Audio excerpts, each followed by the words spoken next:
In the previous episode, I explained that Siddhartha was a prince born to the Shaka clan. He lived with all necessities and without any inconvenience. But one day he sees a person who is old, sick, and dead, and of course the ascetic practiced individual, and realized that this world is full of suffering.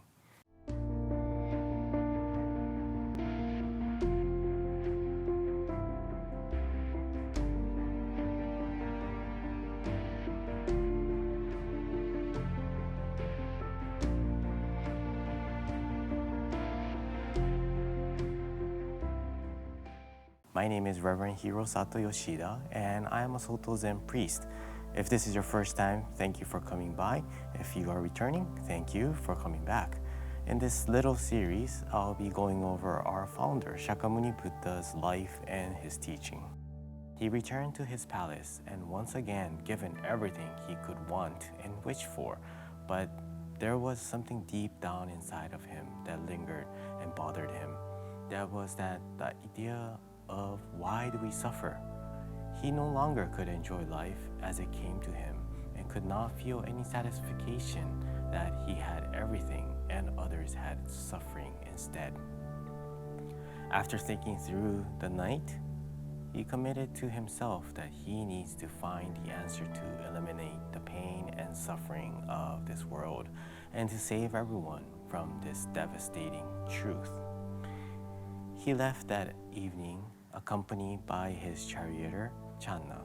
When he arrived at the border, he handed Channa his horse and his possession and began his meditation and ascetic practice in hopes to find the answer he longed for.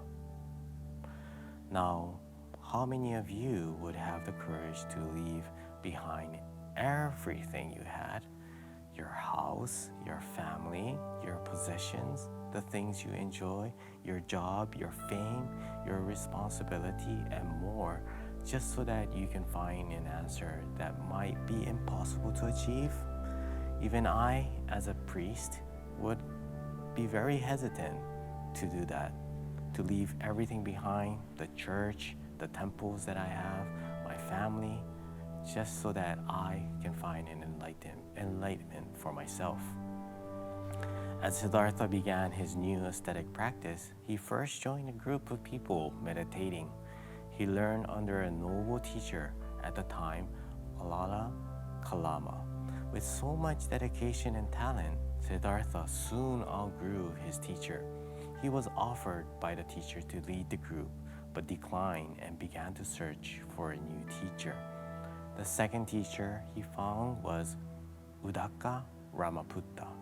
However, like the first teacher, Siddhartha soon learned everything that the teacher could teach and realized that these meditation practice methods were not the answer to finding the answer to the cause of suffering in this world. He then took a different approach to ascetic practice that was also a popular method at the time. He began to torture his body, some of which he did was to only 1 grain of rice a day, meditate days without sleeping, and irregular breathing techniques. It came to one point where bones became visible from his skin. Now, can you imagine that? Can you imagine yourself only eating 1 grain of rice a day? You'll probably need to soak the grain in water and let it get soft. Take a piece of knife and cut it into thirds. Eat 1 piece for breakfast, 1 piece for lunch, and another piece for dinner. And you do this until you can reach self-denial. No thank you, right? Even for me, I wouldn't want to do that. The purpose of these ascetic practice, or this ascetic meditational practice, was exactly for the self-denial, to come to the realization of non-self, or anatman.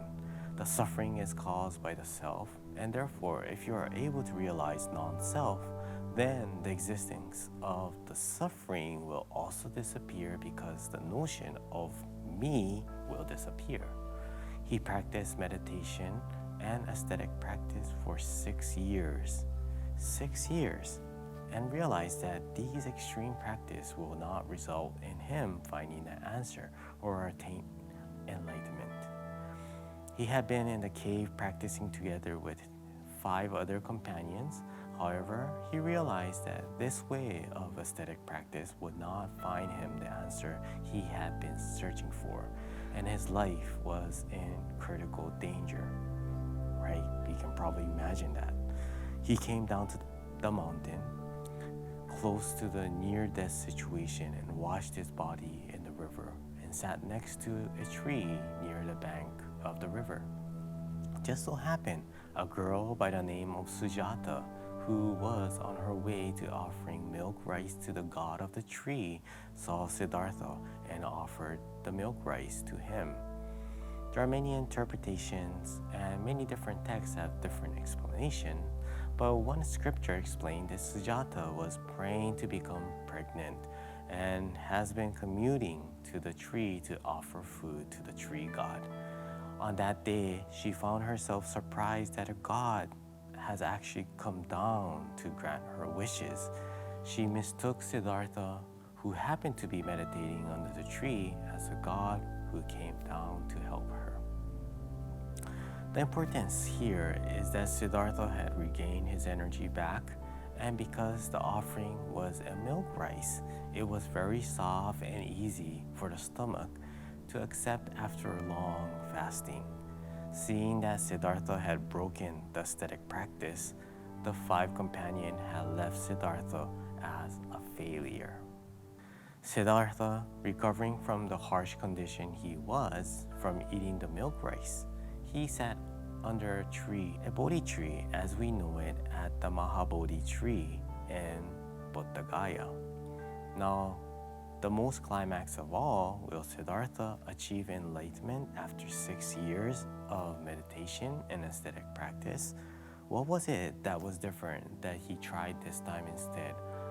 What he realized from this experience wasn't something extraordinary. It is a simple concept called middle way or middle path. But it is such a hard concept to practice if you are conscious about the issue. In the next video, we will finally see Siddhartha achieving enlightenment. If you found the video to be interesting or helpful in any way, please hit the like button and consider subscribing for more of these content.